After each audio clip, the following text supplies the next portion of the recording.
السلام عليكم، ازيكم عاملين ايه؟ يا رب دايما تكونوا بخير وتكونوا بافضل حال. عملت لكم الفيديو ده عشان خاطر في لغط كتير قوي حوالين موضوع ابني يتسجل اتحاد سباحه، لا اتحاد غوص وانقاذ، لا انهي الافضل.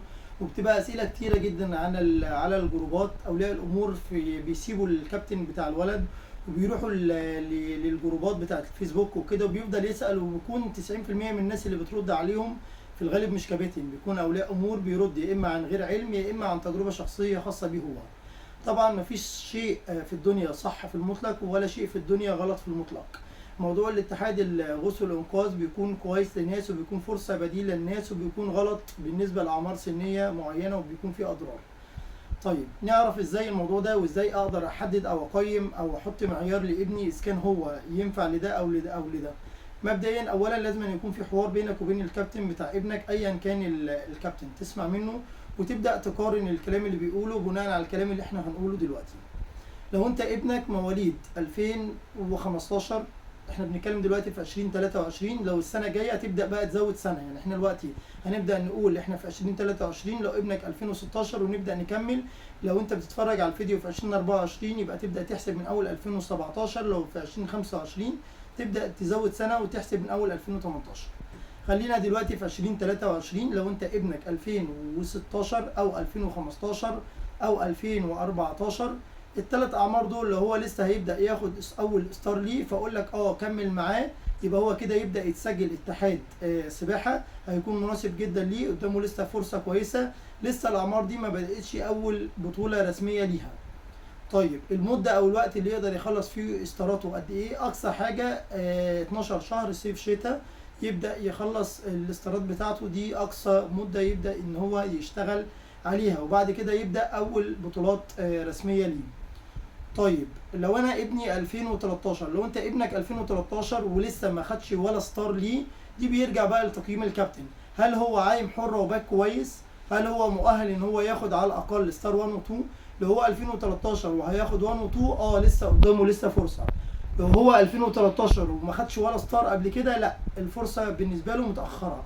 هيكون افضل ليه ان هو يبدا كاتحاد غوص وانقاذ لو هو لسه بيتعلم، لو هو لسه مش جاهز لولا ستار، لو هو لسه ما خلصش الحره والباك، لا ففي الحاله دي هيكون افضل ليه الاتحاد الغوص والانقاذ.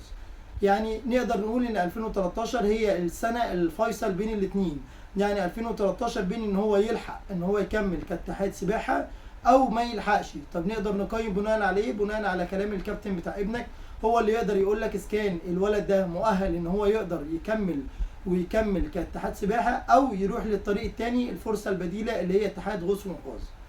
طيب اتحاد الغوص والانقاذ بيكون طريقه ازاي؟ اتحاد الغوص والانقاذ بيكون الطريق بالنسبه للولد اللي هو 2013 او 2012 او 2011 او 2010 او 2006 لغايه 2003، بيكون ده الطريق الافضل بالنسبه لاتحاد الغوص والانقاذ، ان هو بيستخدم السنوركل والزعانف الطويله وبيعوم حره، بس ده لو هو زعانف مزدوجه، وقدامه اللي هو طريق اللي هو يعوم زعانف فرديه اللي هي زعانف المانو. طيب انت كده مبدئيا عرفت لو انت ابنك اعمار ايه تبدا تختار له ايه، طبعا بالتنسيق مع الكابتن. نقول تاني، لو احنا 16 او 15 او 14، احيانا 13 لو هو عايم حر وباك كويس، يعني هياخد ستار 1 و 2 جاهز ليهم يكمل اتحاد سباحه. لو هو لسه ما بداش كحر وباك كويس، لا يبقى انت كده متاخر، وافضل ليك اتحاد الغوص والانقاذ. طيب نشوف بقى الطريق التاني. احنا كده فهمنا الاتحاد السباحه طريقه ايه، وهنبدا اتحاد الغوص والانقاذ. ابنك لما بيكون هيتسجل قدامه طريق من الاثنين، اما ان يختار طريق اتحاد السباحه او الاتحاد المصري للسباحه، وده قلنا دنيته بتكون ماشيه ازاي والاعمار وافضل ليهم انهي اختيار. وقلنا على الطريق الثاني اللي هو الطريق البديل اللي هو طريق اتحاد الغوص والانقاذ. وطريق الاتحاد الغوص والانقاذ ده بيكون قلنا بدايه هو عادي سامح لمواليد بدايه من 2015 بيبداوا يسجلوا ويلعبوا ببطولات براعم. لكن انا افضل واقول لك الافضل ليه لو هو يتسجل غوص وانقاذ ويلعب غوص والانقاذ، ما تبداش تلبس ابنك زعانف كيليو او زعانف كبيره او يعني زعانف كبيره عموما لو هو اقل من سن 2013، يعني من 2012 اسف. يعني لو ابنك 2013 ومالوش فرصه في الاتحاد المصري للسباحه، يبدا الكابتن يشتغل عليه ويبدا يلبسه الزعانف على خفيف من وقت للتاني، لكن ما يكونش كل تمريناته بالزعانف الكليو.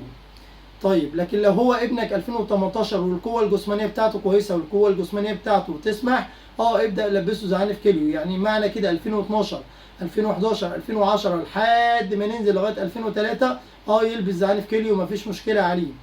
لكن تجيب لي طفل 2016 او 2015 وتلبسه زعانف طول رجله، هيكون ليها اثار سلبيه على الطفل. ممكن تعمل له مشاكل في ركبته، ممكن تعمل له مشاكل في ظهره، ممكن تعمل له مشاكل في انكل الرجل. فانت كده بتعرض ابنك للخطر، حتى لو ابنك سريع او ابنك بيبدا يحقق حاجه كويسه مع الاتحاد ده. معنى كده ان انت لو ابنك اقل من 2013 غير مسموح انك تلبسه زعانف، حتى لو الاتحاد سامح له بكده، فانت بتضر ابنك. طيب لو هو يتسجل اتحاد الغوص والانقاذ بيكون وضعه ايه؟ اتحاد الغوص والانقاذ بالنسبه للاعمار اللي هي تحت 2012، يعني 2011 2010 2009 لحد 2003، ده بيدفع رسوم التسجيل عادي خالص، ورسوم النجوم الخاصه باتحاد الغوص والانقاذ بيدفع الاثنين، ويبدا يحصل على الكارنيه بتاع اتحاد الغوص والانقاذ، ويبدا يشارك في بطولات رسميه عادي جدا بدون ما يخش ولا اختبار تابع لاتحاد الغوص والانقاذ. طيب لو ابنك اكبر من كده، يعني لو ابنك 2012 2013 2014 2015، طبعا مع اعتراضي للاعمار الصغيره ان هي تلبس زعانف، لا ده بيدفع الرسوم وبيخش اختبار نجوم خاص باتحاد الغوص والانقاذ، وبناء عليه بيطلع له الكارنيه من الاتحاد المصري للغوص والانقاذ وبيتم تسجيله، وبناء على كده بيكون سباح رسمي معتمد في اتحاد الغوص والانقاذ، ويبدا يشارك في البطولات الرسميه عادي جدا. طيب بالنسبة للاتحاد المصري للسباحة، لا ده بيكون عبارة عن 4 اختبارات ب4 نجوم، كل اختبار بنجمة، بيدفع رسوم الاتحاد وبيروح يختبر تبع الاتحاد المصري للسباحة. الاثنين بيطلع لهم كارنيهات، الاثنين بيشاركوا في بطولات رسمية، الاثنين ليهم بطولات مناطق وبطولات جمهورية او كاس مصر، وليهم بطولات عالمية بره. طيب انهي الافضل للاثنين؟ انا قلت لك لو ابنك في المراحل العمريه الصغيره هيكون افضل ليه اتحاد السباحه، وهو في المراحل العمريه الكبيره هيكون افضل ليه الغوص والانقاذ. طيب ايه الافضل ليه الاثنين كبطولات؟ الاثنين بيخشوا بطولات. طب انهي اللي ممكن يكون فيه ضرر على الطفل؟ بيكون فيه ضرر على الطفل لو ابنك القوه الجسمانيه بتاعته ضعيفه، لو السن بتاعه صغير بيكون فيه ضرر عليه. لو هو اتسجل اتحاد غوص وانقاذ وبدا ان هو يلبس زعانف، هتلاقي على المدى البعيد او احيانا كمان على المدى القصير هتلاقي بتقابله بعض المشاكل الصحيه او الجسمانيه واضرار نتيجه عن الشغل بالزعانف في السن الصغير ده.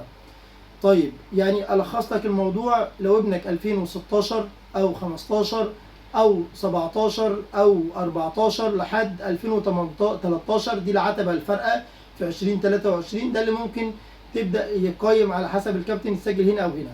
لو ابنك تحت ال 2013 2012 2011، كل الاعمار اللي تحت كده لغايه 2013 افضل فرصه بديله ليه هي الاتحاد المصري للغوص والانقاذ، ويلعب زعانف ويتسجل زعانف، هتكون حاجه كويسه ليه ويقدر ان هو يحقق فيها. يا رب ما اكونش طولت عليكم، يا رب يكون الفيديو كان مختصر، يا رب الفيديو يكون موضح كل حاجه، يكون سهل وبسيط. لو في حد الرؤيه مش واضحه بالنسبه له يبدا يسالني في الكومنتات، انا تحت امركم في اي حاجه.